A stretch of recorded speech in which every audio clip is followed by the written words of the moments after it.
Hello and welcome to Kanen Coffee Espresso Machines. Today we're testing this Jura Impreza S9 espresso machine, and we are going to test the entire machine. So let's go ahead and test. Let's do that by pressing the cappuccino button, and we're just going to test with water here. I just cleaned the entire steam assembly out, so I don't want to get it dirty with milk. But you'll see how it sucks water.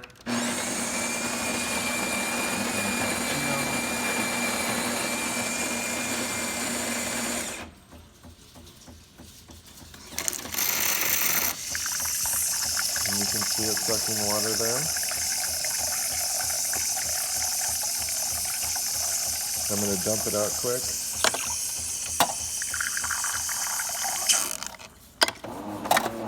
So we can see our shot of espresso without being too diluted. Got a little bit of water in there, but not bad. That was pre-infusion.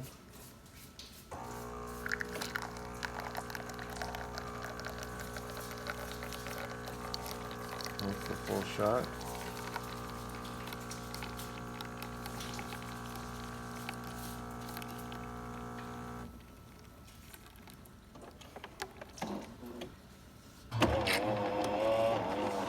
So, thank you for pairing with Kanen Coffee. Please like our videos below. If you'd like to see more videos like this, please subscribe to our channel. Thank you.